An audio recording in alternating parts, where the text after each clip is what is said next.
I've made a few adjustments to my CRUD form. CRUD, C-R-U-D, stands for Create, Retrieve, Update, and Delete. So let's start off by looking at the jobinterviews.html web page file.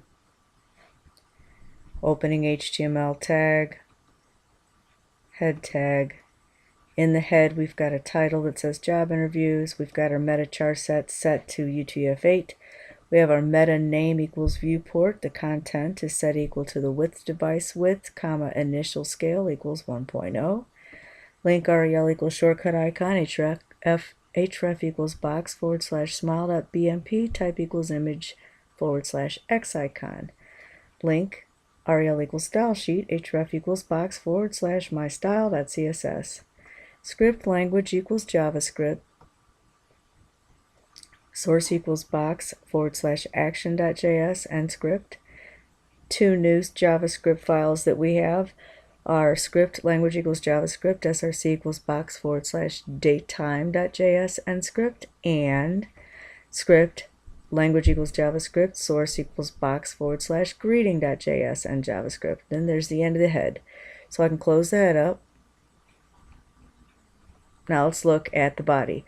First of all, our body tag has body unload equals, and it's running three different functions: the init function, the greeting function, and the start time function.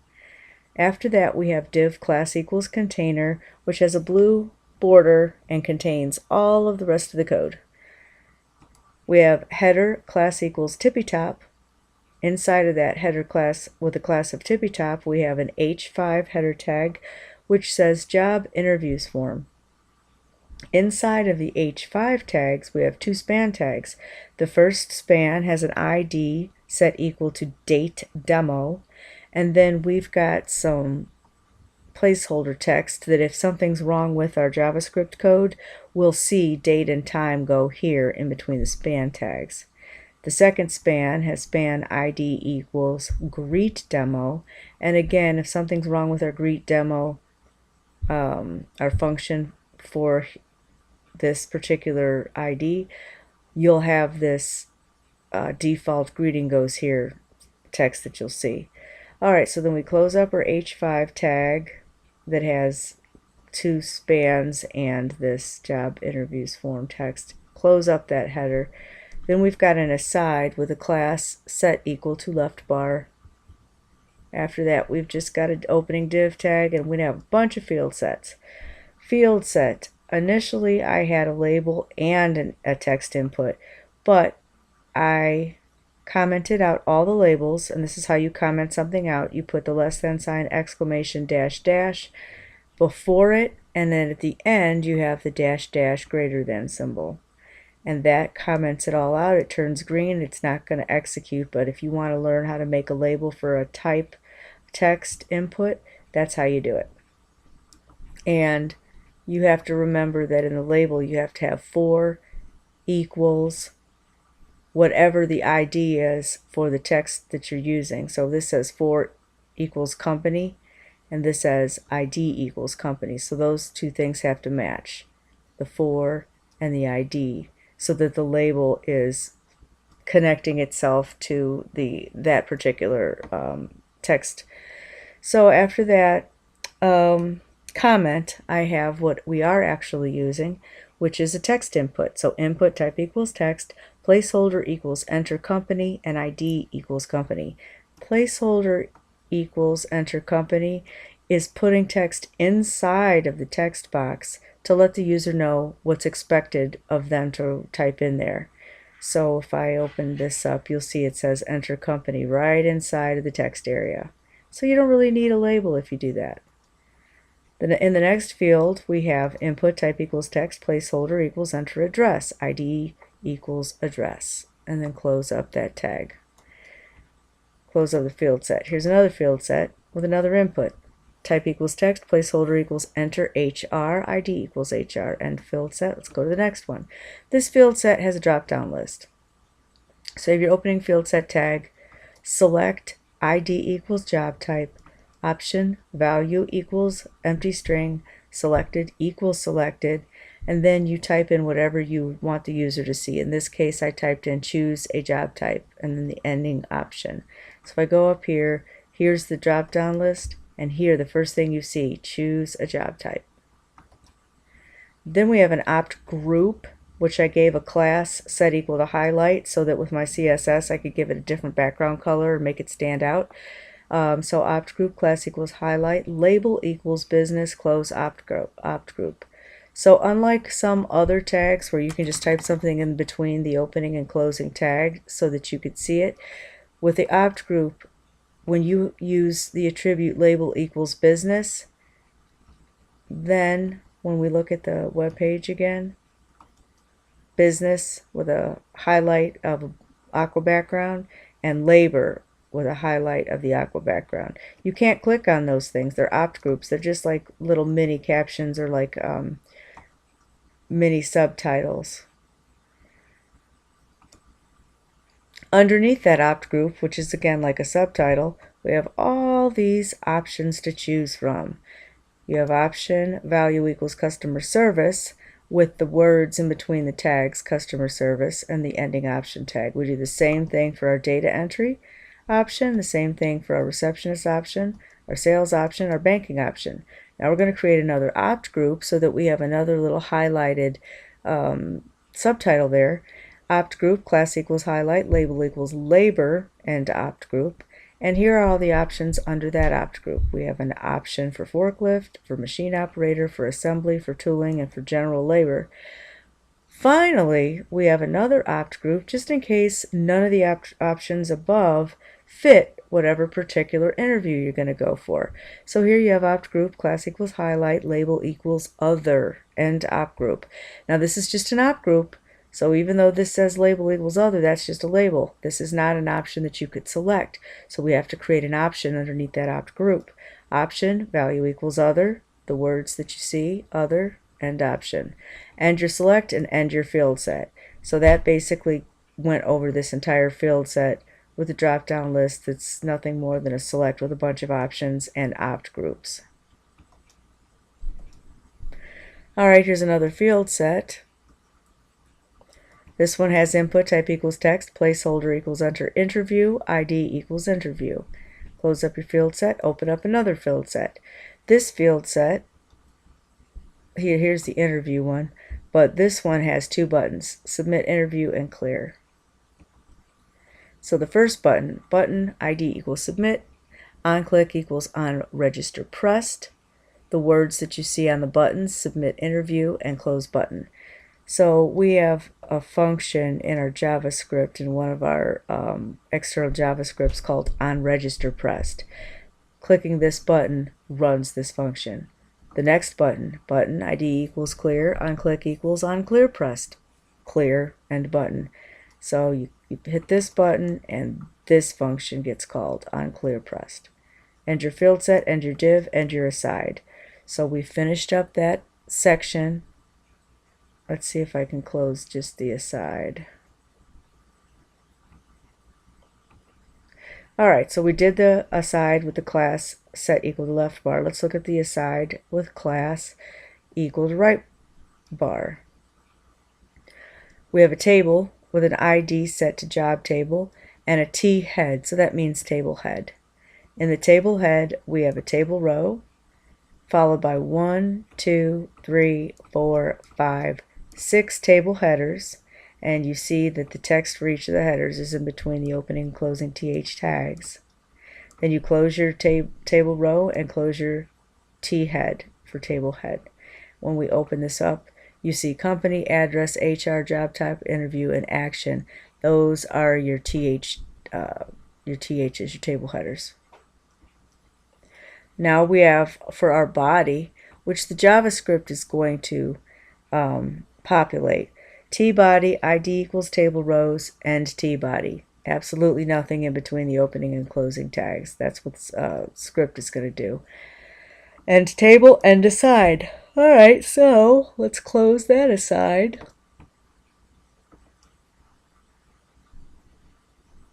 Close the header. let's look at the footer. Footer class equals bitty bottom, and in between the footer tags we have an H6 tag, which is the smallest header tag that there is, and inside of that we have Lisa Woodson. This creates the copyright symbol, the and, COPY, and the semicolon. All that together is going to give us the copyright symbol, and then I typed in the date. So my name, the copyright symbol, and the date. And 6 and footer and div and body and HTML. This is the little tiny footer that I was talking about with the H6 tag. Alright, so that was all of the code from top to bottom for jobinterviews.html. Let's look at the style sheet. I have one single style sheet called mystyle.css. This is the style set for the body.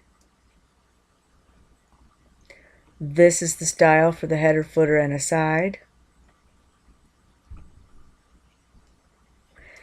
Here are the styles for the H5 and H6 header tags. I commented out my labels, so I also misspelled the label style by putting a Z in front of it. So this is basically something that's like it's commented out. It's not in effect. For anything that's in the field set gets these styles.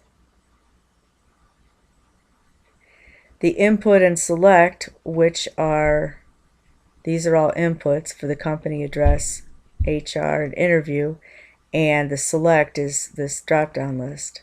So those items get these styles. Then the select by itself gets these two styles. Again, the select is with the options, the drop-down list of options. Alright, then the buttons, they all share these styles. After that we have table. The table has these styles, while the table, the header, and the table data cell gets these styles. The table header gets these styles unique to only the table header. Then the classes that we created, the tippy top and bitty bottom classes, they both share these styles. Then the bitty bottom gets just this style by itself. The container class gets these styles. The class left bar and class right bar gets this style. The left bar gets these styles. The right bar gets these styles.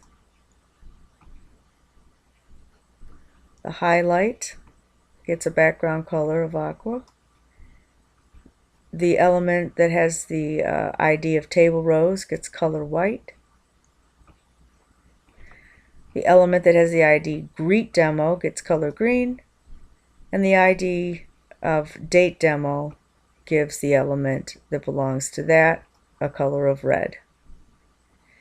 With that, we have finished up with the style sheet, and that gives us everything that you see here.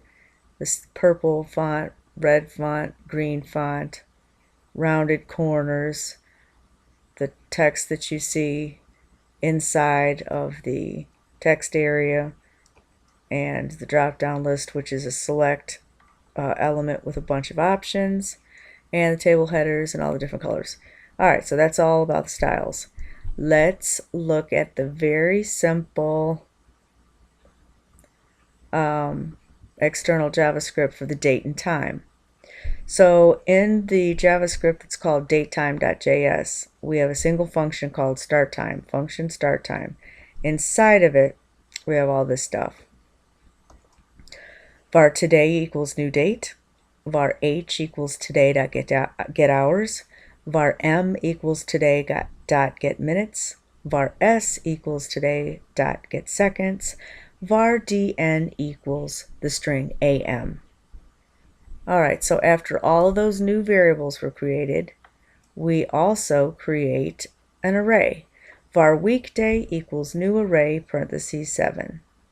So the 7 elements that are in that array are being created underneath it.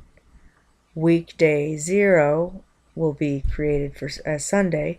Weekday index 1 will be Monday. Weekday index 2 will be Tuesday. Weekday index 3 will be Wednesday. Weekday index 4 will be Thursday. Weekday index 5 will be Friday. And weekday index 6 will be Saturday. So there's an array of weekdays. We're going to do the exact same thing for months.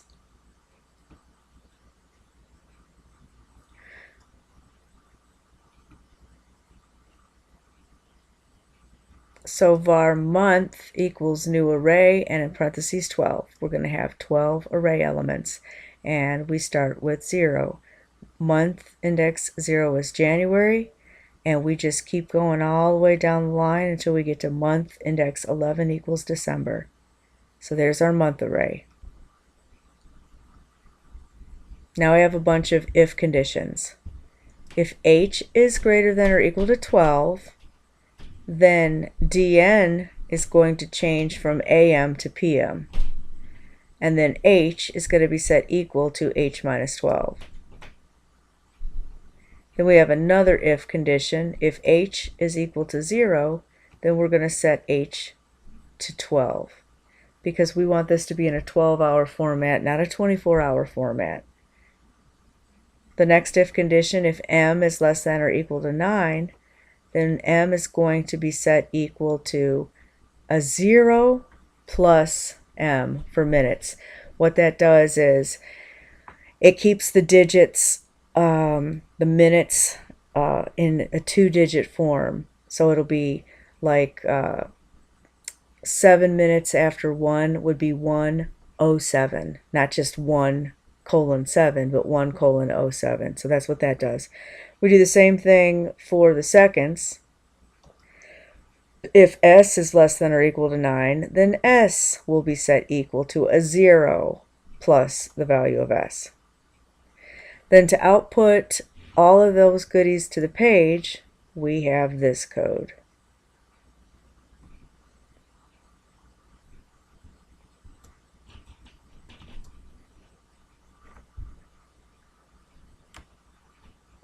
I'm not sure if I need...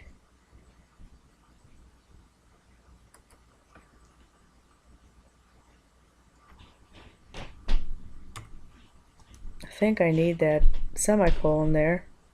It was working without it though, and I don't know what to say about that. But anyway, the code is document.getElementById, parentheses, date demo, in quotes, .innerHTML equals. We're going to make this right here. You see those symbols? It's all in red. Everything in red from there to there is what we're creating right now. So there's the symbols in the double quotes, and also a space, plus the value of this, plus all of this from there to the next plus sign. We're calling the weekday array, and then in straight brackets we have today.getDay. We're using the plus symbol to add on a space. So you see the double quotes there with nothing inside. That's just a space.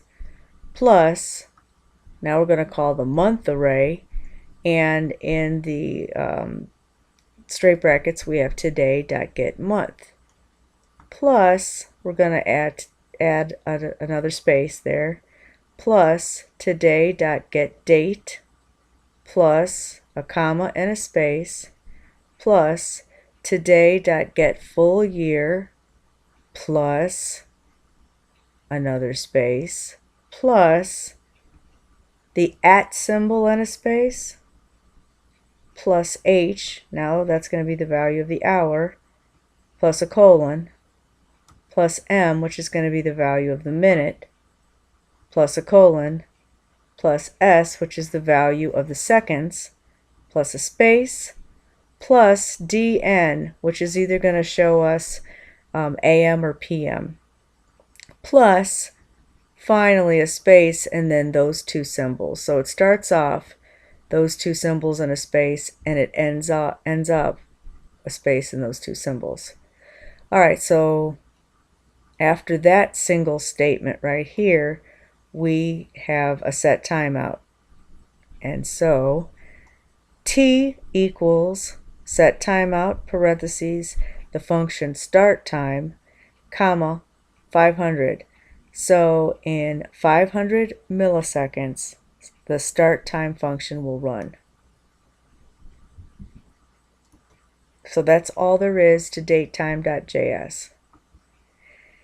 And this function is what gives us, in red here, Friday, November 24th, comma 2017, the @ symbol 11:27:56 p.m. Symbol. That's what that does. All right, so we've read datetime JavaScript. Let's look at greeting JavaScript. Function, greeting function. We start off with var x equals an empty string. Then we have var time equals new date dot get hours. Then we do some very easy if-else if condition. If time is less than 12, then x is going to be equal to the string good morning, and good morning is inside of double parentheses. Else if time is less than 17, we're talking about hours here in a 24-hour format by using new date. By asking if time is less than 12, we're going to output good morning.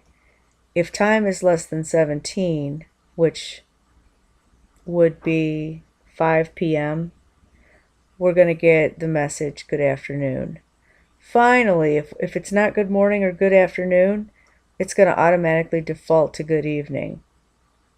So that's how we decide what little message we're going to get depending on where we are as far as our clock is concerned. After all of those if and else if and else statements, we have this statement that finalizes everything. Document.getElementById, parentheses, the quotes, greetDemo.innerHTML equals x. So after figuring out what x is going to be valued at, we finally stick it into the part of our code that has the ID called greetDemo. All right, so that finishes the greetings and the date time and the my style and the jobinterviews.html. The only thing that I'm missing is the action.javascript, which is nothing new. It's the same stuff that we had with the last CRUD video, but I'll go over it really quick anyway. We have two global variables that are not inside of functions, but since they're global, any of the functions can access them. Var selected index equals -1 and var interviews array equals an empty array. So the first thing we're going to look at is the function init, and this runs as soon as the page opens. Document.getElementById, in parentheses and quotes, table rows.innerHTML equals an empty string. We've got an if condition that's asking if local storage.interviewsRecord, then in our curly braces, we will execute interviews array equals json.parse, parentheses, local storage.interviewsRecord.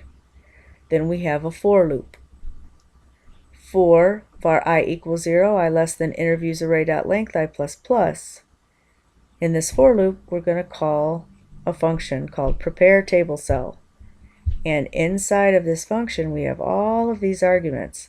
We have I, and then following a comma, we have interviews array index I.company, comma, interviews array index I.address, comma, interviews array index I.hr, comma, interviews array index I.jobtype, comma, interviews array index I.interview. Then there's our end for, our end if, and our end init. So that's all there is to the initialization function. Let's close up the init function. Let's look at the function on register pressed. This is what happens when you push the submit button. We create 5 variables that use the document.getElementById to point to a specific element on the page, and whatever the value is for that specific element is on the page, it's going to be set into the variable to the left of the equals assignment statement. So var company x equals document.getElementById parentheses the ID company dot value. Var address x equals document.getElementById parentheses address.value. Var hr x equals document.getElementById parentheses quotes hr.value. Var job type x equals document.getElementById parentheses the ID job type.value. And lastly, var interview x equals document.getElementById parentheses the interview in quotes.value.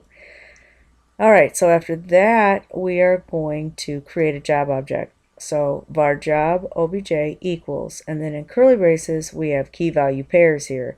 We have company : company x, address : address x, HR : HRX, job type : job type x, interview : interview x. And then we close this up with our curly brace and our ending semicolon. So there's our object. Then we're going to do some if-else condition. So we're going to decide if the existing item gets updated or a new item gets inserted. So if selected index triple equals -1, if that's true, then we're going to do an insert. And here's the code that does an insert. Interviews array dot push, and then in parentheses you put your job object there. Then we have an else condition because if this is false, we have to go to an else. We have to have another choice. So here's our else, and that means that this is an update. And here's the code to do an update.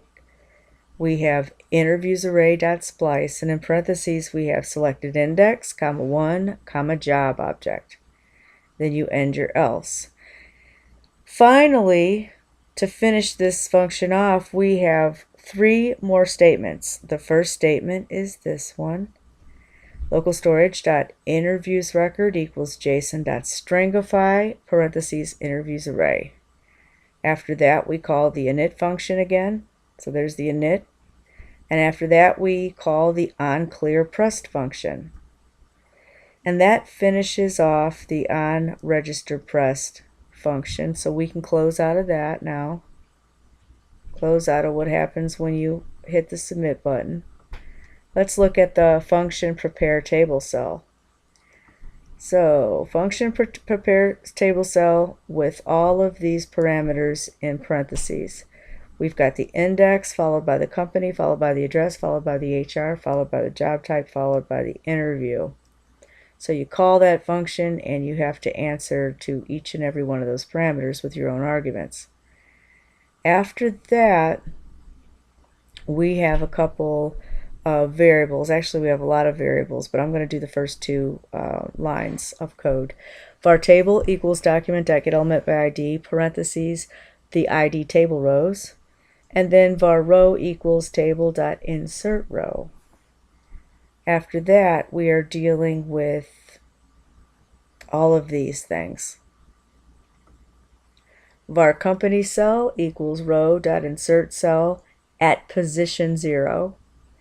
And next, var address cell equals row.insert cell at position 1. This is dealing with our table here. So if I were to, let's say ABC company, ABC address here, Molly Ringworld is the HR for a job in banking, and the interview will be held on January 1st of 2020. Submit interview, and you see here's our information. ABC company, ABC address here, Molly Ringworld is the HR. The type is banking, and the interview will be held on January 1st of 2020.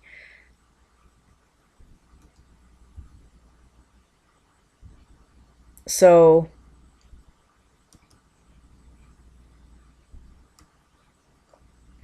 row insert cell for the, let me move this down a little. We have row insert cell for the 0 position for the company. The address cell is the next one that's inserted at place 1. If you're looking at this as index 0, index 1, index 2, index 3, index 4, index 5, that's what each of these represent. Var HR cell equals row.insert cell at position 2. Var job type cell equals row.insert cell at position 3. Var interview cell equals row.insert cell at position 4. And var action cell equals row.insert cell at position 5. So that's that part. Then we'll do these 5. Company cell.innerHTML equals company. Address cell.innerHTML equals address. HR cell.innerHTML equals HR. Job type cell.innerHTML equals job type. Interview cell.innerHTML equals interview. And then we have what goes on in the action cell, which is a lot of stuff. That's this one. We have all these buttons in the action cell.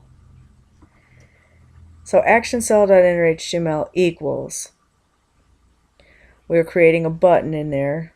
So we're using the quote and then the button tag. On click equals on edit pressed, followed by a concatenation of index plus single quote, closing paragraph, double quote, closing tag, the word edit, the closing button tag, a break tag, an opening button tag with its on click set to delete table row. Inside of the parentheses, we're concatenating index, plus we're concatenating the closing parenthesis, the closing double quote, the closing tag with the word delete on the button, and then the closing button tag. And then after we finish that whole statement with a semicolon, we close up the prepare table cell curly brace. So I've finished with all of prepare table cell function. So let's close out of this, which brings us to the function called delete table row parentheses index. And that's pretty short and nice. So function delete table row with a parameter of index. We have three statements in here. These are the 3 statements in the function. The first statement being interviews array.splice parentheses index comma 1. The next statement is local storage.interviews record equals json.stringify parentheses interviews array. And the last statement is calling the init function. So that finishes up our delete table row. Let's look at on clear pressed. The first thing that happens in the function on clear pressed is that we take the selected index variable and we set it to -1. And then we take all of these good things and set the values to 0. So document.getElement by ID in parentheses and quotes company.value equals an empty string. And we do the exact same thing for the element that has the ID of address, HR, job type, and interview. And all of those get an empty value. Then this last document.getElement by ID in parentheses and quotes submit.innerHTML is now set to add interview. So that's everything that happens on the clear when you press the clear button. When you press the on edit pressed, the button that calls the on edit pressed function, its function on edit pressed, and in parentheses we have parameter called index. The first thing that happens in this function is we take selected index and we set it to the value of index. Then we say var job object equals interviews array, and in straight brackets we have the word index. After that, we're going to do the same thing for 5 elements. Document.getElementById parentheses quotes company.value equals job object.company. And the same thing, the same pattern goes on and on for each different section. Document.getElementById address.value equals job object.address. Document.getElementById hr.value equals job object.hr. Document.getElementById parentheses quotes job type.value equals job object.job type. Document.getElementById parentheses quotes interview.value equals job object.interview. The last one is dealing with what you see on the button. So document.getElementById submit.innerHTML equals update interview. And so that's the end of the onEdit press function. So we'll close out of that. So we've went over, in action.javascript, we went over the init function, well, the creation of 2 global variables, selected index and interviews array, the function init, the function on register pressed, the function prepare table cell, the function delete table row with a parameter of index, the function on clear pressed with no parameter, and the function on edit pressed with 1 parameter called index as well. So with that, I've given you every piece of the code in 3 different JavaScript files, 1 cascading style sheet, and 1 single web page called jobinterviews.html. And to show the functionality one more time, we have a form here where you put the company in. Let's say Marks, and the address, you can put a full address, or you can just say whatever you want for testing purposes. This street lane. The human resources person that's going to give you your interview is one of my favorites. It's Bob Barker. And the job type that we're trying to do this interview for is going to be for a forklift operator. And the time and date that we're going to have the interview is January 1st, 2020 at 1 a.m. So that's very crazy. Add the interview, and there it is. Marks, the street lane, human resources Bob Barker, forklift is the job type, and the interview is January 1st, 2020 at 1 in the morning. Let's show that the edit works. Hit edit. When you hit edit, the information in this whole table row populates in our little form area here, where you can make changes as you go. Let's change the address to 2121 Tree Valley. And instead of Molly Ringworld, we are going to have our interview with Jacob. And they don't want us to work in the banking part. They want us to work in customer service.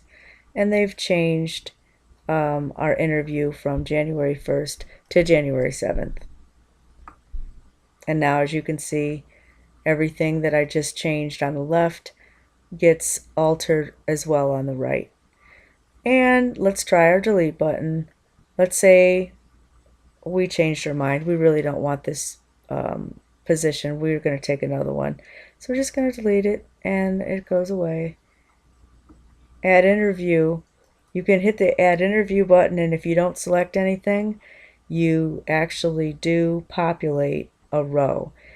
This needs to be fixed because you shouldn't be able to process any information until all these fields have been selected and data put into them. So that would be a little bit of error checking code that would need to go in this function, making sure that something has changed in here, and if it doesn't, then don't allow this row to be created. So that's a little something to work on the code to make it better. If I hit the edit for this that has nothing and just type a bunch of junk,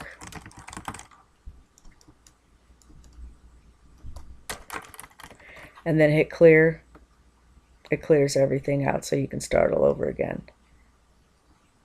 Alright, so I do have a little bit of stuff to fix and a little more revamping to do, but overall I've went over just a little bit of extra stuff with my CRUD form.